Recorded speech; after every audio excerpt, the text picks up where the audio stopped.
विचार करपाक जाय की आमकां फुडें सरपाक जाय कृष्ण कॉन्शियसान ते आसा तशेंच रावपाक जाय. कित्याक जरी तर आमी आसा तशेंच रावले जाल्यार आमकां पुनरपी जननम पुनरपी मरणम पुनरपी जननी जटिने शयनम म्हणजे हे कितें सांगला, परतून जन्म घेवन येवचो पडटलो, पुनरपी जननम पुनरपी मरणम, परतून मरचें पडटलें आनी परतून जटिने शयनम म्हणजे परतून आवयच्या गर्भाक येवन रावचें पडटलें. म्हणजे हो सायकल हितून तर तुका पुनरपी जननम पुनरपी मरणम हितूनच तर तुका रावपाक जाय जाल्यार तूं भगवान कृष्णा कडेन समर्पण करूं नाका.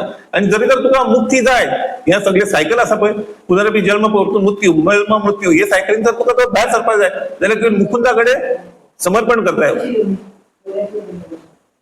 येवण्यो तर ना 84 लाख येवण्यो आसा, ते सगळे येवण्यो काडून परतून तुका मनशाचो जन्म मेळटलो ते सोड. पण तुका शॉर्ट सांगता तुका पुनरपी जन्म पुनरपी म्हणजे सायकलीन तुका भायर सरपाक जाय जाल्यार मुकुंदाची भक्ती करपाक जाय, मुकुंदा कडेन शरण वचपाक जाय. मुकुंद हो मुक्ती दिवन देणारो, मुकुंद आसा पळय तो मुक्ती दिता तुका हे सायकलींच्या ह्या संवसारांच्यान तुका भायर काडटा आनी आपणाच्या धामाक घेवन वयता. मुकुंद पण श्रीकृष्ण म्हणटकूच माझेच पण आमकां सदांच सांगता समर्पण करात, थोडोच टायम आसा आमचे कडेन, समर्पण करात. कित्याक फुडलो जन्म आमकां कितल्या वर्सांनी मेळटलो आनी केन्ना मेळटलो आनी तेन्ना संवसार कसो आसतलो तो म्हाकाय खबर ना, तुमकांय खबर ना, कोणाकूच खबर ना. आतां हो स्वर्ण पिरियड म्हणटा आमी, गोल्डन टायम. पयली कलियुगाची 10,000 वर्सां म्हणजे स्वर्ण पिरियड. ह्या 10,000 वर्सांनीच लोक भक्ती करतले.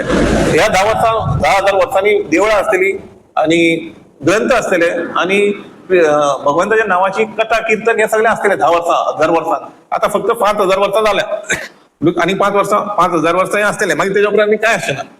म्हणटकूच हो सारको पिरियड आता तर करिना जाल्यार आमी केन्नाच करूंक पावचेना. म्हणटकूच जे जे कोणी लोकांनी केला हे पळय ते लोक संतुश्ट आसा, म्हणजे आपण बाबा खरेंच डिसिजन रायट डिसिजन घेतलें आणि सॅटिस्फाईड आसा ते लोक. म्हणून हांव तुमकां कितें सांगता, आमचे सांगपाचें एकूच लास्ट आसता की तुम्ही समर्पण करात जाता ते भाशेन कृष्णाची भक्ती करात, कृष्णाच्या नावाचो जप करात आणि प्रभू आराध्य सदांच उपकार मागात की तेणी आमकां ही सामकी इझी करून सांगलें भगवद्गीता की आमी शेवट आमी भगवंताच्या कृष्णाच्या शरणागती घेवपाक जाय आणि भगवत धाम वचपाक जाय.